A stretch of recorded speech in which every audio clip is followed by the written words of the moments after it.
B-games are rough assemblages of found objects. Designers slap them together very quickly and freely, and they're often too rough and unfriendly to gain much of a following. They're built more for the joy of building them than as polished products. In a certain way, Sexy Hiking is the perfect embodiment of a B-game. It's built almost entirely out of found and recycled parts, and it's one of the most unusual and unfriendly games of its time. In it, your task is simply to drag yourself up a mountain with a hammer. That act of climbing, in the digital world or in real life, has certain essential properties that give the game its flavor. No amount of forward progress is guaranteed.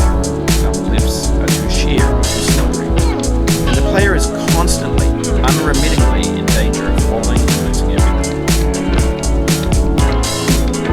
Anyway, when you start Sexy Hiking, you're standing next to this dead tree that blocks the way to the entire rest of the game. It might take you an hour to get over that tree. A lot of people never got past it. Prod and poke at it, exploring the limits of your reach and your strength, trying to find a way up and over. And there's a sense of truth in that lack of compromise. Most obstacles in video game worlds are fake, and you can be completely confident in your ability to get through them once you have the correct method, the correct equipment, or just by spending enough time. In that sense, every pixelated obstacle in Sexy Hiking is real. The obstacles in Sexy Hiking are unyielding, and that makes the game uniquely frustrating. But I'm not sure Jazwares intended to make a frustrating game.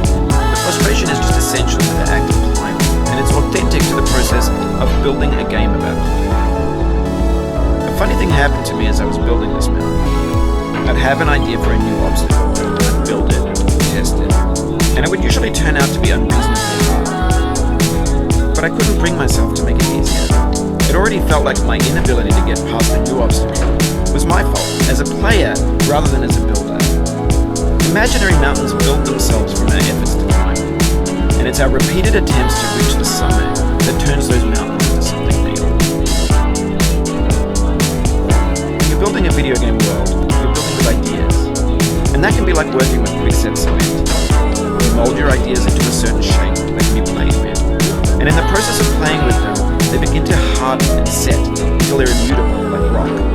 And at that point, you can't change the world, not without breaking it into pieces and starting fresh with new ideas. For years now, people have been predicting that games would soon be made out of prefabricated objects, bought in a store and assembled into a world. And for the most part, that hasn't happened, because the objects in the stores are trash. I don't mean they look bad or that they're badly made, although a lot of them are. I mean they're trash in the way that food becomes trash as soon as you put it in the season. Think Things are made to be consumed and used in a certain context, and once the moment is gone, they transform into garbage. In the context of technology, those moments pass by in seconds. Over time, we've poured more and more refuse into this vast digital landfill that we call the internet. It now vastly outnumbers and outweighs the things that are fresh and untainted and unused.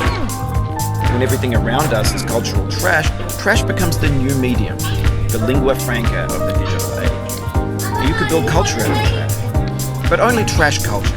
Be games, be movies, be music, be philosophy. Maybe this is what digital culture is. A monstrous mountain of trash, the ash heap of creativity's fountain. A landfill with everything we ever thought of in it. Grand, infinite, and unsorted.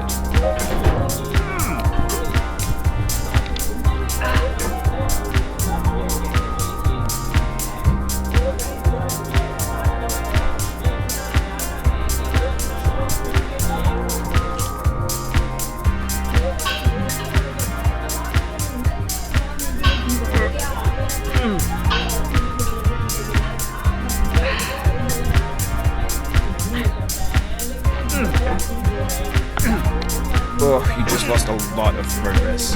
That's a deep frustration. A real punch in the gut. Oof, sorry about that.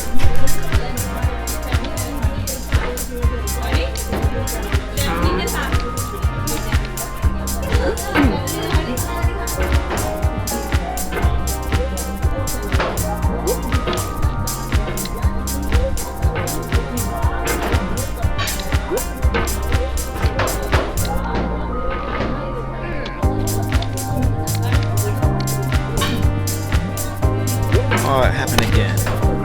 Keep on trying, don't let it get to you.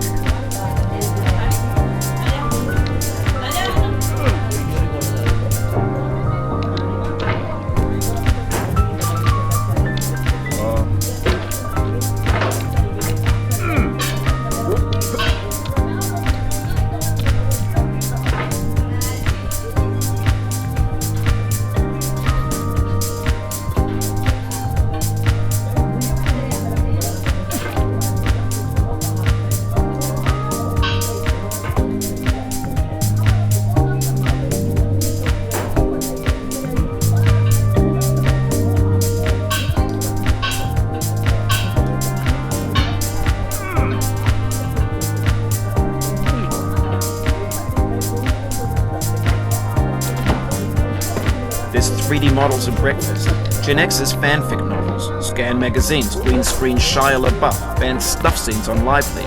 Facebook's got lifelike bots with unbranded adverts and candid shots of Kanye and Taylor Swift mashups, car crash epic failed GIFs, Russian dashcam vids, discussions of McRibs, discarded, forgotten, unrecycled, muddled, rotten, untitled. Everything's fresh for about 6 seconds, until some newer thing beckons.